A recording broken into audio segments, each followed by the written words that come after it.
오늘 순서는 님이 이제 체제전환 운동 어떤 것, 어떻게 기획됐고 어떤 것들 좀 해보려고 하는지 뭐 이런 이야기를 먼저 발제를 해주실 거고, 좀 편하고 자유롭게 궁금한 것들도 묻고 뭐 이런 것도 할 수 있는지, 아니면은 요런 거는 좀 어떻게 해야 되는지 뭐 이런 의문이 있으면은 저희가 같이 또 이야기 나눠보고, 그리고 체제전환 이야기할 때 뭐 이런 게 좀 강조됐으면 좋겠다, 이런 의견이 있으면 그런 의견도 얘기할 수 있는 시간이 되면 좋을 것 같아요. 그래서 명교 발제 먼저 들으면서 시작하도록 하겠습니다. 소개와 함께 발제 시작해 주시면 감사하겠습니다. 네, 안녕하세요. 저는 플랫폼 C 활동가 홍명교라고 하고요. 체제전환운동 정치대 조직위원회에서 공동 집행위원장을 하게 되었습니다. 오늘 제가 활동하는 플랫폼 C에서 같이 활동하는 다른 회원분들에게 이 체제전환운동 조직위원회가 정치대가 뭐고 체제전환운동이라는 게 뭘 이야기하는 거고 뭘 위해서 하는 것인지 등등에 대해서 이야기하고 뭐 토론할 수 있는 이야기들이 있으면은 자유롭게 이야기하고 싶어서 오늘 올레 포럼을 기획하게 됐고, 저는 최대한 짧게 이야기해 보도록 노력을 해보겠습니다. 네, 체제전환 운동 포럼에 대해서 좀 이야기하기 위해서 약간 이 고민을 하게 된 맥락에 대해서 공유할 필요가 있겠다는 생각이 들어서 좀 그 맥락에 대해서 좀 길게 이야기를 드리게 될 것 같은데요.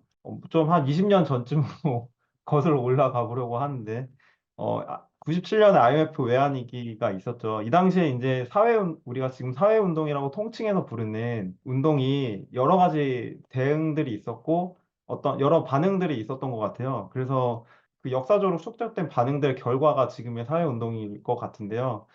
그거에 대해서 하나씩 이야기를 해보려고 합니다. 이 당시에 이제 노동운동은 사회운동의 중요한 축인 노동운동에서는 민주노총이 총파업을 했었죠. 한편으로는 기세 있게 하고 한편으로는 부정적인 평가도 있었습니다. 너무 많은 그렇게 열심히 싸웠는데 많은 것을 내주지 못했다. 혹은 아주 위력 있는 총파업을 했었다. 많은 평가들이 있었고요. 근데 이제 이런 그 외환위기에 대응하는 IMF 외환위기에 대응하는 한국 사회운동의 그 대응이 한국만의 것은 아니었던 것 같고, 1999년부터 막 이제 전 세계 곳곳에서 생겨나기 시작했던 이 그 반세계와 반신자유주의 투쟁이 이 한국의 운동에도 그 맥락 속에 들어갈 수 있다고 볼 수 있을 것 같습니다. 당시에 이제 신자유주의 구조조정이 전 세계적으로 이제 그 레이건과 대처리즘이라는 이름으로 일어나면서 전 세계 곳곳에서 많은 변화들이 있었고, 많은 노동의 후퇴, 노동조합 운동에 대한 탄압, 뭐 작은 정부론 등등의 이제 이런 위협들이 있으면서 이런 상황에 대응하는 다양한 저항들이 이제 생기기 시작했고, 그런 거를 뭐 반세계화 운동 혹은 대한세계화 운동, 반신자유주의 운동이라고 부를 수 있을 것 같습니다. 이 즈음에서 한국 사회운동의 대응을 몇 가지로 나눠볼 수 있지 않을까 싶은데요. 한편으로는 이 운동들, 이 반신자유, 반세계화, 반미, 반전 이런 운동들이 굉장히 광범위하게 몇 년 동안 지속이 됐고, 또 다른 한편에서는 이 사회운동이 이제 분화되는 과정 속에서 90년대부터 생겨나기 시작했던 이 시민단체들 중심으로 이 90년대 후반부터 정치 개혁 운동 이런 것들이 이제 불붙기 시작했습니다. 우리가 이제 사회운동을 임의적으로 예전부터 한국 사회운동을 통칭하던 민중운동 흐름이라고 부를 수 있고, 한편에서는 시민운동 흐름으로 나눠서 볼 수도 있을 것 같은데요. 이 민중운동 흐름에서는 대체로 이런 이 반신자유주의 전선 운동에 함께하면서 일부는 진보정당 건설에 함께하기도 하고, 일부는 그렇지 않기도 하고, 그렇게 이제 어쨌든 그런 맥락 속에서도 다양한 이제 이 하나의 전선에서 다양한 투쟁들을 벌였던 것 같고, 이 시민단체들이 중심이 됐던 정치개혁 운동 하에서는 크게 이제 총선 시민연대를 꾸리고 정치 3법 개정 운동을 펼치고 뭐 그런 운동들을 펼쳤던 것 같습니다. 에서는 정치 운동 관련해서 노동운동의 전략은 크게 이 노동운동의 전략은 어쨌든 크게 봤을 때 산별노조 건설과 진보정당 건설 추진 이 두 가지로 나눠볼 수 있을 것 같은데, 일종의 양날개 전략이라고 불립니다. 이 노동조합 운동을 개진하는 데 있어서 산별노조가 굉장히 중요하기 때문에 한편으로 산별노조를 만들고, 다른 한편으로 이제 정치적인 문제에 대해서는 진보정당을 만들어서 대응한다, 이런 식의 이제 사고였. 그런데 이제 이게 원치 않게도 경제적인 투쟁은 노동조합이 담당하고 정치적인 투쟁은 진보정당이 담당한다는 식의 이제 관성을 낳게 됐던 것 같고, 어쨌든 이런 결과 속에서 민주노동당이 2000년에 생겼습니다.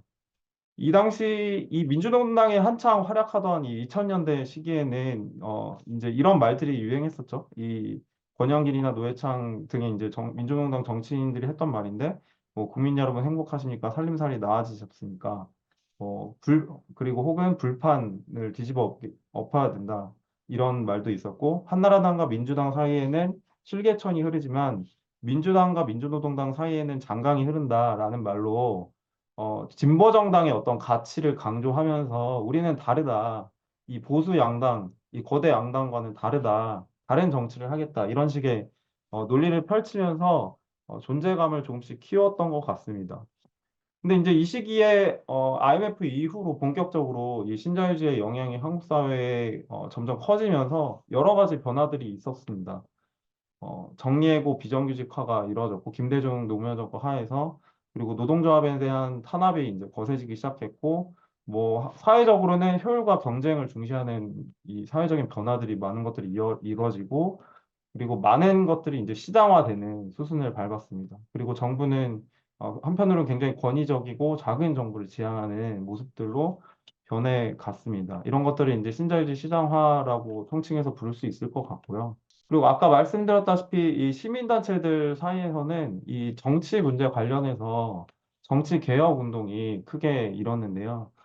크게 이제 두 가지 맥락에서 볼 수 있을 것 같은데 99년 즈음부터 해가지고 그 의정 감시 운동이라는 거를 활발하게 합니다. 의정 감시라는 거는 굉장히 중요한 활동이라고 생각을 하는데요. 그러면서 이제 이런 맥락에서 국정감사에 대한 뭐 모니터 활동 이런 것들이 이제 시작됐고 지금까지도 이제 이런 흐름 속에서 많은 시민단체들이 국정감사의 모니터링을 하기도 하고 의정감시 활동을 합니다. 그리고 이제 2000년 총선을 맞이하면서 많은 시민단체들이 모여가지고 낙선 운동을 활발하게 전개하는데 그게 이제 2000년에 있었던 총선 시민연대라는 연대체입니다.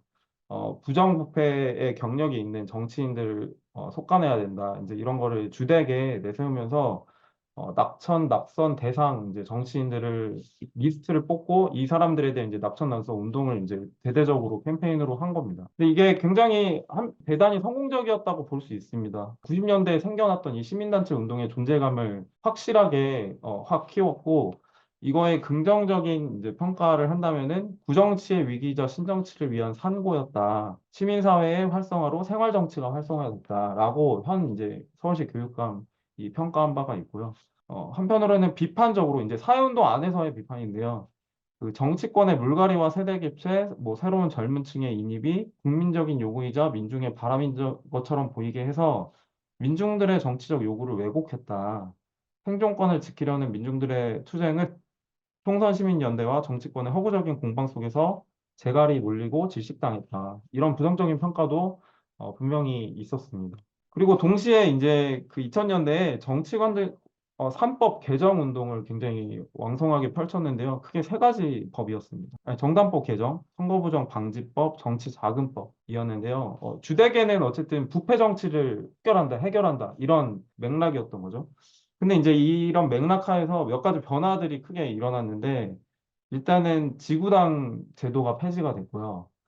그리고 선거부정방지법은 이제 원치 않게도 정치인들이 대중과 접촉할 수 있는 공간이 엄청나게 상실이 됐습니다. 이거는 이제 그 뇌물이나 이런 거를 이제 방지한다고 이 표를 돈으로 매수하는 거 이런 거를 방지한다고 해서 만들어진 것이지만 이게 사실상 불가능해지게 된 측면이 존재하고 또 정치자금법은 법인과 단체의 정치자금 기부나 기탁금이 금지가 돼서 이 당시에 이제 뭐 정교조나 이런 노동조합들이 진보정당 정치인들에게 이제 그 노동조합에서 돈을 모아서 후원하고 이런 것들이 원천 봉쇄가 되는 효과를 낳기도 했습니다. 그래서 결과적으로 보면은 이 지구당이 폐지가 되면서 민주노동당이 그래도 좀 잘했다고 평가되는 지역운동에서 어떤 이 지역 지구당이 매개가 돼서 지역운동의 어떤 구십점 역할을 하는 이런 것들이 이제 위기를 맞이하게 된 거고 사무실도 차리기 어렵게 되고 뭐 이런 문제들이 이제 의도치 않게 불거졌던 것입니다. 네, 지구당이 무엇이냐라고 질문하셨는데요. 지금 이제 우리가 그 정당에는 각 구별로 당원 협의회가 있잖아요. 예를 들어서 뭐 마포구면에 마포구 당원 협의회 이런 것들이 있잖아요. 그게 이제 약간 다른 형태로 있는 건데 이전에는 지구당이라고 해서 각 정당이 지역에 사무실도 차릴 수 있고 지구당 이름으로 그렇게 할 수 있었던 거죠. 근데 지금은 그 이름으로는 못 합니다. 다른 어떤 그 지역 단체 같은 거를 만들어서 우회해서 이제 사무실을 만들기도 하고 아니면 사무실이 없기도 하는 경우가 많은데 이제 이런 이제 문제들이 이제 벌어졌던 거고요. 그래서 이제 이 상황에서 봤을 때는 어떤 시장 대 국가라는 식의 어떤 논리, 뭐 시장 대 정치 이런 식의 이제 논리가 시장은 좋은 거고 효율적이고 경쟁은 좋은 것이고 이런 논리가 정치나 정당을 오히려 부정적으로 바라보게 되는 인식을 심화시켰다. 이런 비판적인 평가들이 많이 있습니다. 그러면서 이제 시간이 흐르면서 노무현 정권 시기에는 많은 이제 후퇴들이 있었죠.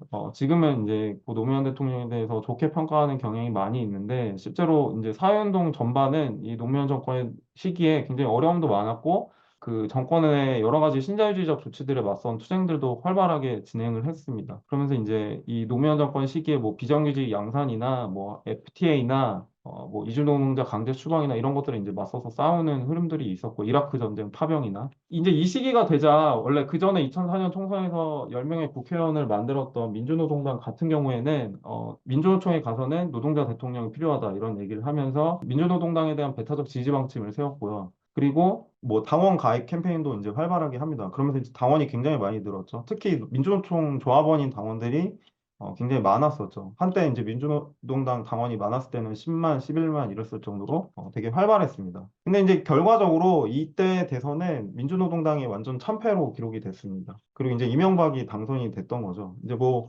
여러 가지 원인이 있겠지만 어쨌든 이렇게 돌아봤을 때 진보정당의 흥망성쇠를 돌아봤을 때 90년대 후반부터 2000년대 한 중반까지 아주 짧은 흥기가 있었다. 흥기가 있었고 분열이 이제 그 후에 이어진 거고 2010년대 이후로는 이제 복수의 진보정당 시대가 돼서 지금까지 이제 오랜 침체를 겪고 있는 거라고 볼 수가 있을 것 같습니다. 이거에 대해서 이제 많은 평가들이 있는데요. 민주노동당이 왜 그렇게 됐냐라는 등에 대해서 이제 많은 평가들이 있는데, 뭐, 제도와 노선을 둘러싼 정파 갈등 때문이었다. 아니면 통합적 리더십이 부족했다. 아니면은 이제 공통 목표가 소실되면서 정파 갈등이 심화되고 분열까지 이어지는 흐름으로 이어졌다. 아니면 어떤 다수파의 종북 패권주의 때문이다. 이런 다양한 평가들이 있는데요. 여기서 공통 목표라는 거는 이제 반신자유주의 운동이겠죠. 대한세계화 운동. 근데 대한세계화 운동이 전 세계적으로 이미 2000년대 초반에 가면은 소강기에 접어들면서 한국에서도 이제 그런 소강 국면으로 접어들게 된 측면은 분명히 있습니다. 근데 이제 보통 이렇게 평가한다고 했을 때는 제가 보기에는 이게 이제 뭔가 이념과 노선에 대한 정당한 논쟁이 되기보다는 이제 종북이나 뭐 이런 말들이 이데올로기적인 공격을 위한 이제 마녀 사냥을 위한 용어이기 때문에 굉장히 조심해야 될 필요가 있는데 너무 한쪽을 악마하고 다른 한쪽은 우리는 아무 잘못이 없었는데 쟤네 때문이다라는 식으로 평가하게 되는 거로 귀결이 된다는 점에서 좀 주의해야 할 것 같습니다. 그래서 어쨌든 이렇게 복수의 정당 시대가 이제 맞이하게 된 거고, 이때는 이제 세 개가 됐지만 점점 이제 네 개, 다섯 개 이렇게 늘어났죠. 그러면서 이제 이명박이 되니까 이명박이 워낙 막무가내로 막 뭐 불도저를 하고 4대강 뭐 하고 뭐 여러 가지 논란들이 너무 심하니까 이제 반 MB 전선이 굉장히 심화됐죠. 그러면서 이제 기억하시는 분들 많으시겠지만 이제 광우병 촛불이 있었고요. 그래서 이제 반 MB라는 게 굉장히 절대반지처럼 돼버렸다. 시민사회 운동 전반에서. 분명히 이제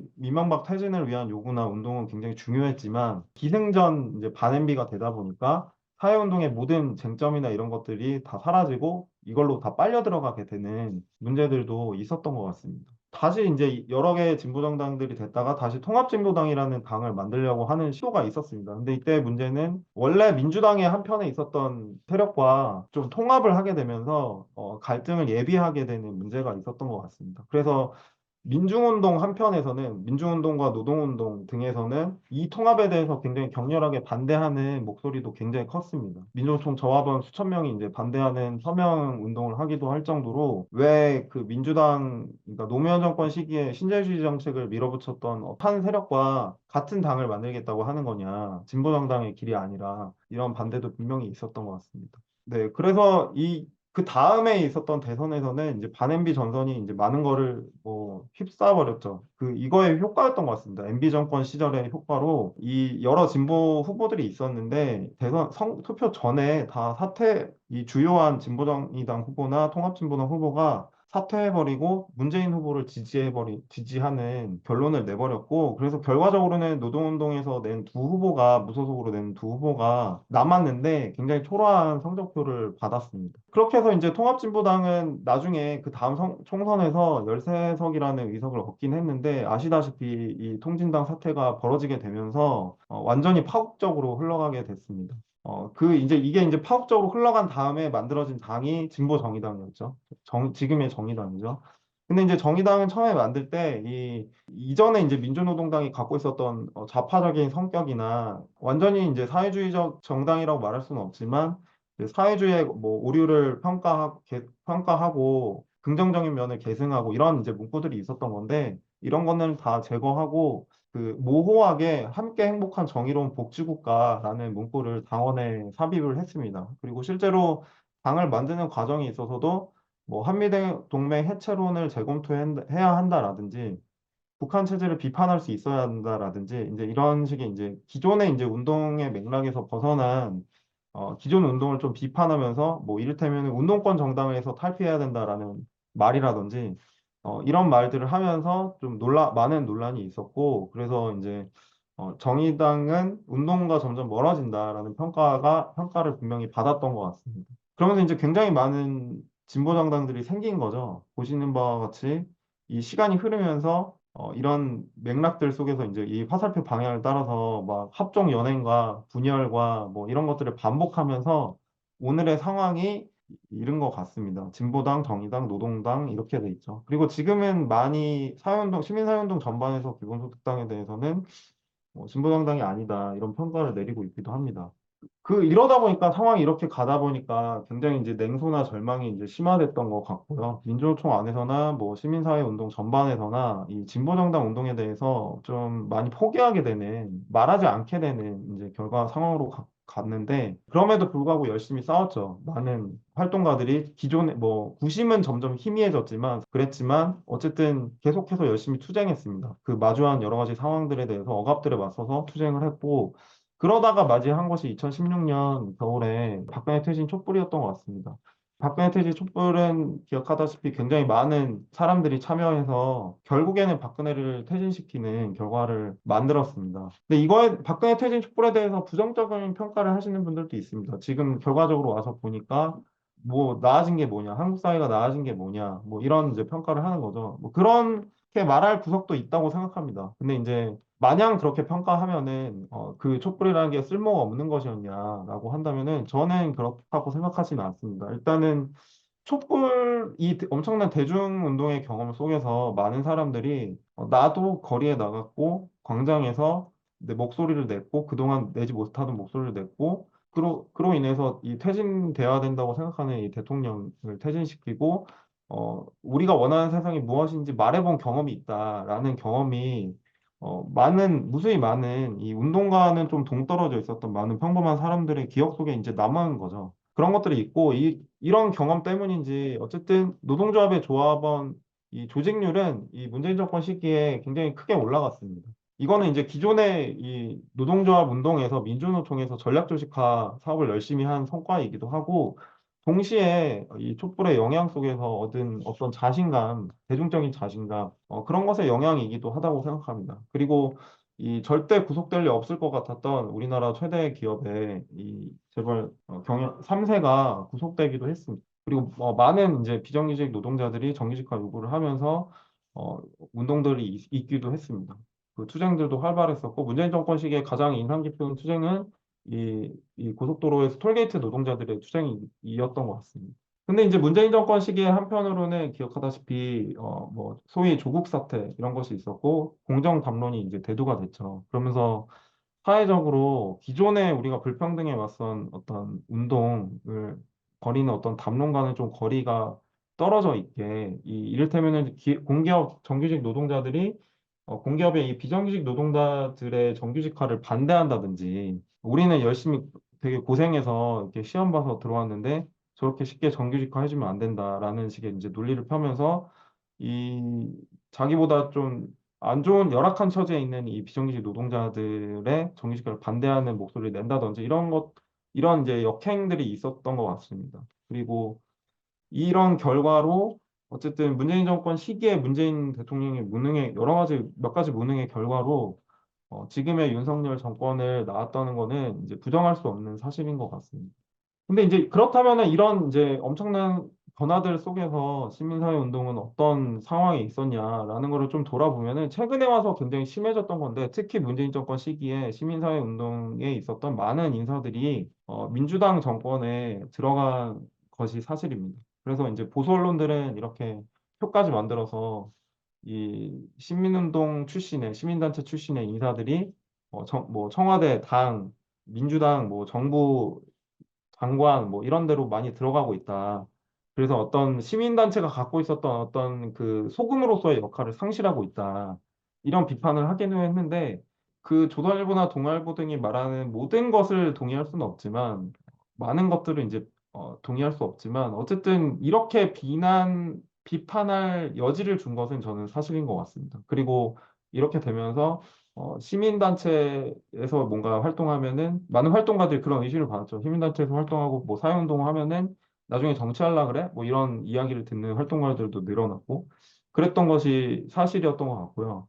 그리고 또 한편으로는 그 선거 대응의 무력감도 커졌습니다. 우리는 선거 시기에 많은 단체나 노동조합들은 이 정당들이랑 정책 협약 같은 거를 맺죠. 정책 협약을 맺어서 기존에 이제 운동이 제기했었던 것들에 대해서 이제 이야기를 하면서 약속을 하라고 이제 요구를 합니다. 그래서 많은 후보들이 뭐 가리지 않고 다 약속을 덥석덥석 받아서 약속을 다 해줍니다. 근데 이제 정작 당선되면은 열심히 그거에 대해서 열심히 지키고 노력하거나 뭐 이런 사람은 없는 거죠. 그리고 뭐 당장 뭐 대통령만 하더라도 문재인 대통령도 자신이 약속했던 많은 것들을 지키지 않았죠. 그런 이제 경험들을 하다 보니까 그거를 이제 문재인 정권 시기에 호되게 하다 보니까 이제 선거 대응의 어떤 무력감이 이 시민사회단체 활동가들 사이에서 굉장히 팽배해졌던 것 같고요. 그리고 앞서 말씀드리는 이런 문제들로 인해서 독자성이 이제 그 흔들리게 되는 법도 분명히 있었던 것 같습니다. 그런 이 즈음은 사실은 뭐 많은 위기들이 사회적인 위기가 제기되는 시기였죠. 최근에 몇 년 사이에 급격하게 뭐 기후위기부터 시작해서 불평등의 위기, 돌봄의 위기, 뭐 민주주의의 위기, 그리고 지금도 계속되고 있는 많은 여러 전쟁들, 뭐 인종주의적인 반동의 흐름, 뭐 이런 것들이 이제 만연해지면서 지금 우리가 위기의 시대라고 볼 수 있는 시대가 되었는데요. 그런 시기에 발맞춰서 이 체제 전환이라는 이야기가 제기되기 시작했던 것 같습니다. 이거 정확하게 누가 어디서 시작한 것인지 모르겠지만 한국 사회에서 유독 이 체제 전환이라는 목소리가 특히 많이 제기됐던 것 같고 특히 이제 대중적으로 어떤 운동 속에서 제기됐던 거는 기후위기에 맞선 기후정의 운동에서 이 체제 전환의 목소리들이 많이 나왔죠. 뭐 재작년부터 해서 작년 계속 이어지는 이 기후정의 행진을 통해서 모인 이 3만 명의 사람들 이런 사람들이 자본주의가 문제다, 자본주의 체제가 문제다, 체제 전환이 필요하다 이런 이야기들을 했던 것 같습니다. 근데 이제 이게 단순히 기후만의 문제는 아니라는 거죠. 그래서 체제 전환 운동이 대두된 이런 맥락 속에서 이 사회운동의 재구성이 필요하다는 문제의식이 활동가들 사이에서 커진 것 같습니다. 그리고 선거 시기마다 만들어지는 이 무력감, 반복되는 무력감, 이런 것 때문에 그러면 우리가 어떻게 해야 되냐, 어떤 게 필요할까라는 고민들 속에서 어쨌든 사회운동이 선거 시기에 남다른 대응이 필요하다라는 고민들이 좀 있었던 것 같고요. 그래서 지난번에 대선을 했을 때 760여 명의 활동가들이 같이 연서명을 해서 우리는 지금의 어떤 주어진 선택지에서 우리의 사회운동의 전망을 가두는 게 아니라 이 자본주의 체제 위기 속에서 사회운동의 길을 찾아가겠다, 다른 길을 모색해 나가겠다, 이런 선언도 했었던 것 같습니다.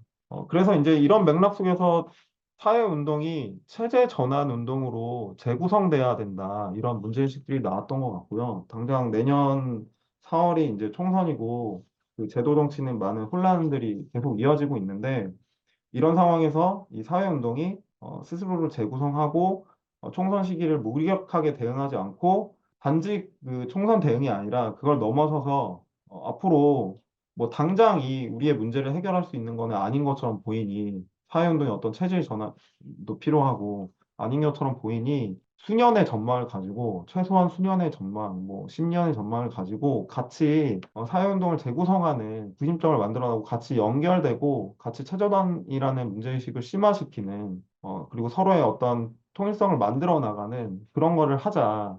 그런 정치 활동을 하자라는 문제의식에서 체제전환 운동이 제기가 되었습니다. 7월부터 여러 토론회를 통해서 다른 세계로 길내는 활동가 모임에서 개최한 토론회나 아니면은 기후정의 행진 평가 토론 이런 자리에서 제기되기 시작하면서 고민들이 점점 심화되기 시작했던 것 같고요. 그래서 이제 일군의 활동가들이 모여서 그러면은 어떻게 할까? 내년 총선에 뭐 할까? 그 전에 뭐가 필요할까? 뭐 어떤 문제의식으로 사람들이 모여야 될까? 이런 고민들을 하면서 제안한 것이 체제전환 운동 정치대회 조직위원회입니다. 이 체제전환 운동 정치대회라는 거는 내년 3월 23일을 예고로 하는 것이고요. 이 체제전환 운동 정치대회 조직위원회가 정치대회만 하는 것이 아니라 그 전에 그걸 하기 전에 좀 모여서 서로의 차이나 이 각 여러 다양한 운동들이 갖고 있는 문제의식 그리고 각자가 이제 어떤 체제 우리가 싸워야 될 대상이 어떤 체제다라고 했을 때 조금씩 차이가 있는데 그것들이 어떤 것인지 그리고 그 차이들 속에서 우리는 어떻게 연결될 수 있을지 같이 운동의 합력을 만들고 같은 문제의식을 공유하고 같이 싸울 수 있을지 등에 대해서 더 심도 깊은 토론이 필요하다. 그런 자리로서 이 체제전환 운동 포럼을 기획을 하고 있습니다. 체제전환 운동 포럼은 2월 1, 2, 3으로 예고하고 있고요. 이 취지와 목적은 보신 것처럼 사회운동이 체제전환 운동으로 세력화하면서 어떤 전망을 벼리고 밝힐지 이 대중의 힘을 어떻게 조직할지 이런 거를 참 탐색하는 자리이기도 하고요. 그리고 공동의 정치적 전망과 과제를 도출하기 위해서 여러 쟁점들을 교통하고 논쟁하는 과정이기도 하고 서로를 이해하면서 어떤 실천을 만들어갈지 토론하는 자리이기도 합니다. 그래서 그 당장 체전환 운동 포럼에서는 이 3일 동안의 이 빡센 치열한 토론을 통해서 체제전환 운동 정치대회를 같이 약속하는 거를 궁극적으로는 목표를 하고 있고요. 그러려면은 이 체제전환 운동 포럼이 정말 내실 있게 그냥 행사를 하고 마는 게 아니라 내실 있게 치러지고 잘 논쟁이 돼서 그걸 바탕으로 정치대회를 성공적으로 여는 것이 중요하다고 생각하고 있습니다. 1, 2, 3으로 진행하고 있고 장소는 여기는 이렇게 적혀 있는데 그 스페이스 살림이라는 공간으로 대관했습니다. 여러 가지 세션들이 있고 마지막에 종합 세션으로 마무리되는 순서로 진행하고요. 그 보시는 바와 같이 그 1, 2, 3에 내정된 프로그램은 이렇게 구성이 되어 있습니다. 여러 이제 가로지르기 세션이라는 이름으로 7개의 이제 세션들을 기획하고 있고요. 7개의 세션들 말고 처음에는 이제 오프닝 세션을 통해서 이 최전환 운동 포럼이 어떤 것을 목표로 하는지, 우리가 어떤 질문을 던지고자 하는지 이런 거를 이제 공유하는 자리이고요. 그리고 그 밖에 이제 각 세션은 주거권과 가족 구성권, 그리고 불평등을 가르치는 학교에 정하는 새로운 연대, 그리고 농업으로부터 이 자본에 포획된 농업으로부터 정의로운 전환, 그리고 구조적 성차별이 있다는 주장을 넘어라는 제목으로 이제 정해진 페미니즘 세션, 그리고 공공재생에너지 운동 세션, 그리고 노동운동 관련 세션, 그리고 반전평화 세션 이렇게 진행이 되고 마지막에 종합 세션으로 한국 자본주의 변동과 체제화 운동의 과제라는 제목으로 종합 세션이 있을 예정이고 폐막식에서는 같이 이제 이 마음을 확인하고 결의하고 좀 따뜻한 자리로 만들어 나가면서 정치 대회를 준비하는 같이 결의하는 그런 자리로 생각하고 있습니다. 이 정치 대회는 3월 23일 내년 3월 23일로 예고하고 있고요. 일단은 여기까지 짧게 설명을 드리고 제가 너무 길게 말하면은 재미가 없으니까 궁금하신 점들이나 이런 것들 풍부하게 얘기를 해보면 좋을 것 같습니다.